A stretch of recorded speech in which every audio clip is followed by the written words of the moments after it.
Hello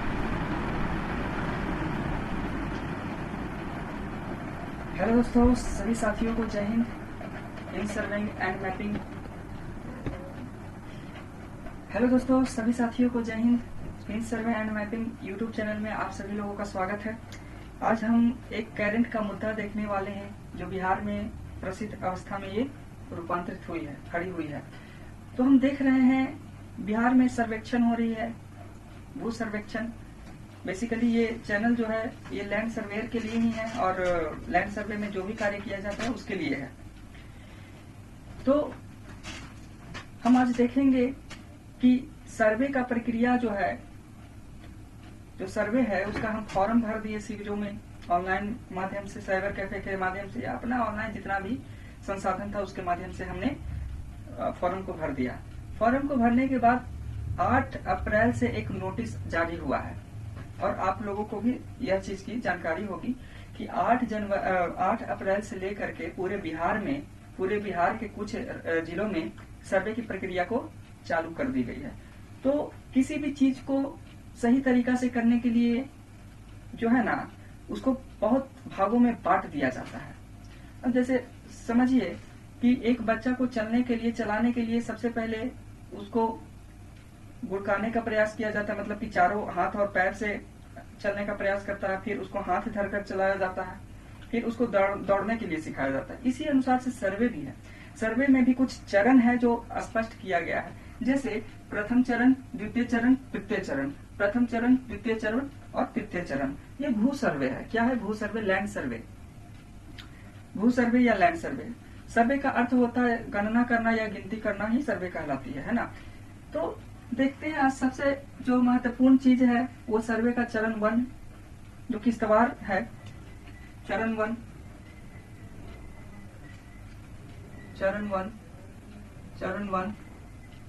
सबसे पहले हम चरण 1 को हम देखेंगे। किस्तवार है। किस्तवार दोस्तों, किस्तवार में जो है सबसे पहले जो है वो सर्वेयर है, अमीन है। वो जमीन पर जाकर, किस्तवार में जमीन पर जाकर दखल पूछते हैं और 8 तारीख से है जो दखल की प्रक्रिया को चला दिया गया। मतलब कहने का मतलब यह है कि यह अमीन द्वारा पूछा जा रहा है प्लॉट पर जाकर कि दखल किसका है इस जमीन पर। हम आगे जानेंगे कि दखल क्या होता है और दखल में किसका नाम लिखवाएं, दखल क्यों करवाना जरूरी है और ये किस विवाद को सुलझाने का कार्य करेगा। तो सबसे पहले हम समझते हैं कि चरण 1 किस्तवार, इसमें क्या किया जाता है। देखिए इस वीडियो को आप गौर से देखिए, सुनिए, आपको पूरा सर्वे का फंडामेंटल चीज पता हो जाएगा, जिससे कि किसी अमीन के पास जाने की जरूरत नहीं, आम रैयत को किसी से पूछने की जरूरत नहीं है और किसी प्रकार का उलझन नहीं रहेगा इस वीडियो को देखने के बाद। तो चलिए बताते हैं। देखिए चरण 1 या प्रथम चरण में किस्तवार का काम किया जाता है। किस्तवार में कुछ होता नहीं है। किस्तवार में सिर्फ नाप जोख कर विवाद को सुलझाया जाता है। नाप जोख कर विवाद को सुलझाया जाता है और साथ में एक सरकारी नक्शा को तैयार कर दिया जाता है। क्योंकि मैप धरातल की गणना कर रहे हैं, धरातल में एक एक प्लॉट की गणना कर रहे हैं, तो उसके लिए हम आधार कार्ड तो नहीं बना सकते हैं कि लैंड का आधार कार्ड है, नहीं। उसके लिए हम जो है नक्शा बनाते हैं। तो नक्शा जो है सर्वे के प्रथम चरण में तैयार किया जाता है। कुछ लोगों का यह भी डाउट है कि ये सर्वे का प्रथम चरण है, उसमें डिमांड को अलग अलग करवाएं, वो आगे हम बताते हैं ना। तो किस्तवार यानी कि प्रथम चरण में नक्शा को तैयार कराया जाएगा।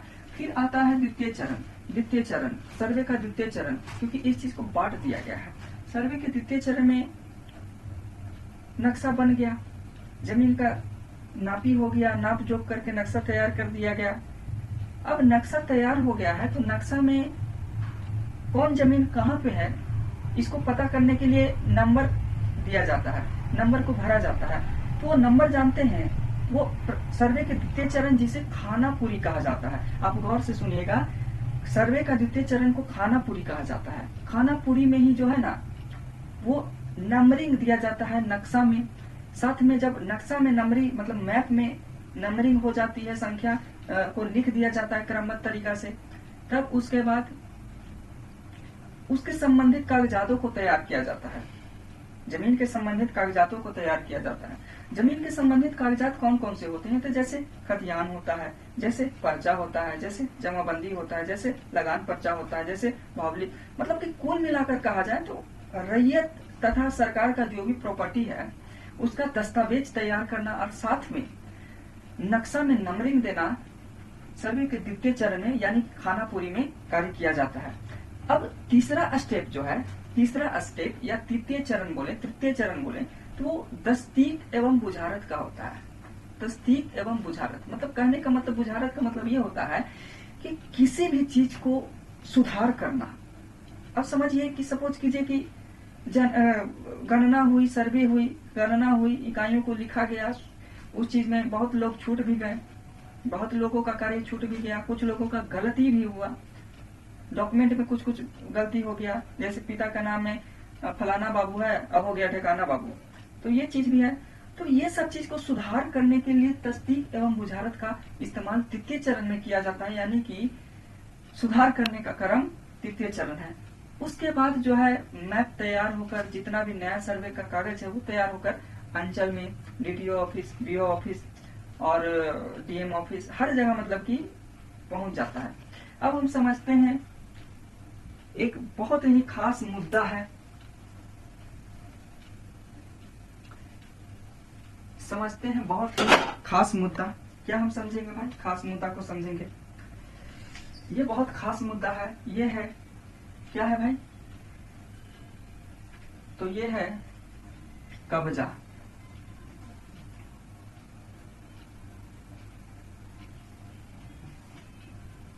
महत्वपूर्ण जो घटना है, सबसे महत्वपूर्ण जो घटना है वो है दखल।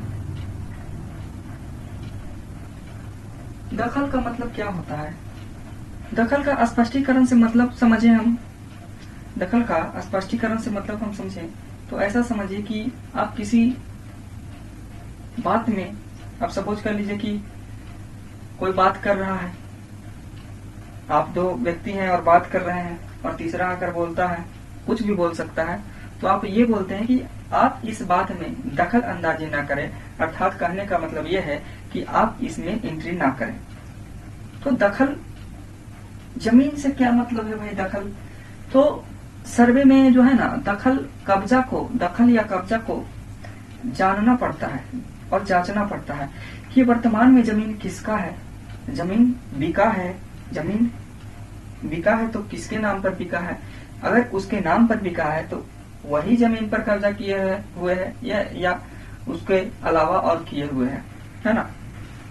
कौन किए हुए हैं? तो दखल जो है 8 तारीख से बिहार के गया जिला में, नवादा जिला में, नालंदा जिला में, जहानाबाद जिला में, अरवल जिला में जो है शुरुआत हो गई है दखल लिखने की प्रक्रिया को।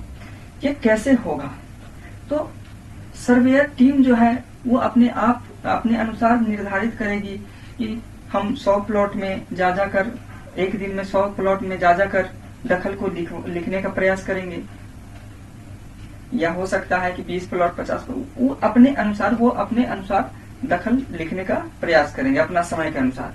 अब यहाँ पे मुद्दा ये उठता है कि दखल तो ठीक है कि दखल लिखाएगा, लेकिन दखल लिखवाते समय हम किन किन बातों का ध्यान दें, हमें किन किन दस्तावेजों को लेकर जाना चाहिए, हमें क्या क्या कहना चाहिए। तो दोस्तों दखल जो है ना, एक सवाल और है कि दखल सर किसका लिखाएगा? मेरा जमीन है, ठीक है, मेरे पुरखों द्वारा बांट कर दिया गया है, लेकिन मेरे पूर्वज जो है अभी जीवित हैं और उनके नाम से ही जमीन वो है, क्या किसका नाम लिखवाएंगे? तो हम बताएंगे इस बात को।